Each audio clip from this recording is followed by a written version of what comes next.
Twitter! Hello, hello, hello! My name is Joanna DeVoe. I am the host of the Hippie Witch podcast, and I have been threatening to make this video for a very long time because I love Twitter. Twitter is my favorite social media platform. This dumbfounds people because so many people hate Twitter. People that use Twitter get very overwhelmed by it and experience it as a kind of like cesspool of outrage porn. It just feels like a hot mess. And I am here to say there is a better way. One of the reasons that Twitter is my all-time favorite social media platform is because it's highly customizable. You can see what you just want to see, and the rest is just like background noise. You don't have to look at it. You don't have to hear it. You don't have to engage in it. This is about curating your own personal experience. I think you're going to love this. Okay, so here is what my main feed looks like if I just go straight to twitter.com. But what's a mix of people that I have followed over the years, people that I followed back in 2009 when I didn't even know what I was doing over here. So what I like to do instead is go over here. You can see I have all of this: Hollywood, writer, this is literary agents, this is writing, Los Angeles, which is where I live, money, hippie witch friends, blah, blah, blah, blah. These are all bookmarks for different lists that I've created.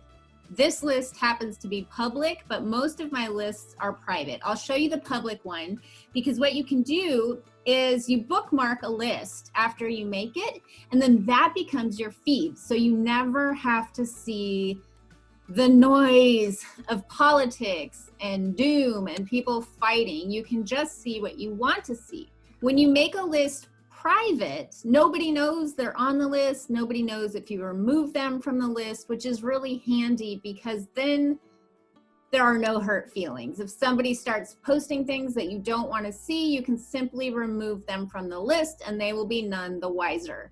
This daily inspo list I keep public so other people can bookmark it if you want. It's just happy stuff. Cute baby animals, architecture, nature, people who post, positive affirmations, things like that, because it feels good. Sometimes you just want to avoid the news. If I don't want to avoid the news, I'll go over here to my politics list. Truth be told, I don't go over here very often anymore, and this list has gotten smaller and smaller and smaller over time. So here's Andrew Yang. Let me show you. This is how you add and remove someone from a list.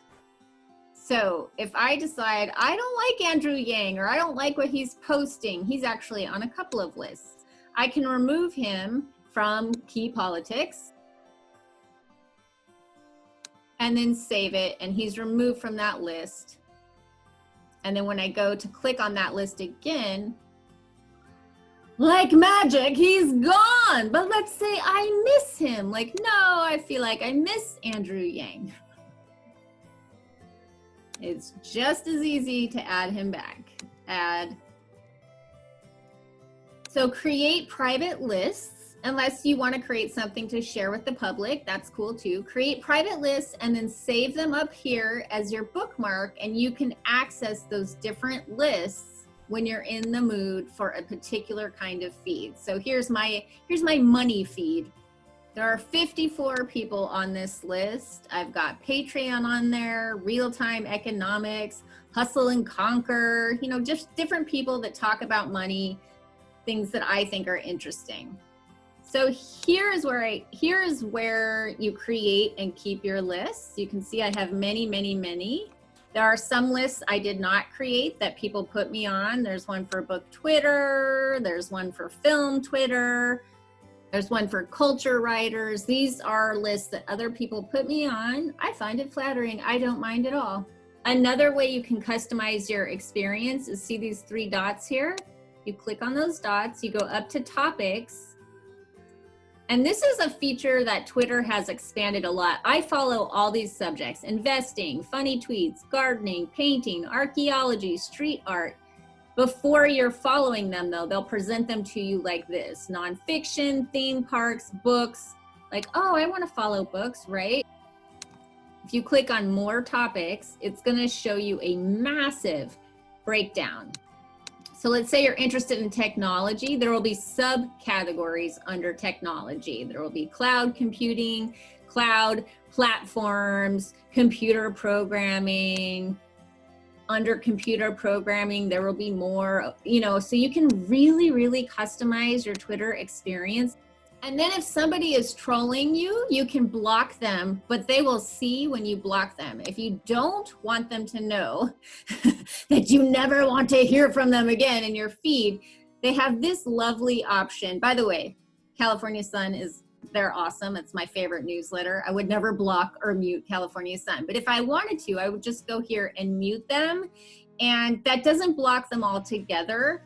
You'll still see them if they comment on one of your posts, but you won't see their posts in your feed anymore. So that can be really handy. There's more you can do to customize your experience, but mainly my main tip is to create lists, set them to private, bookmark them up here, and just avoid these sidebars like the plague. It can be hard when there's like a flashy trend happening. But for the most part, it's a pretty customizable experience. And that, my friends, is why I love Twitter.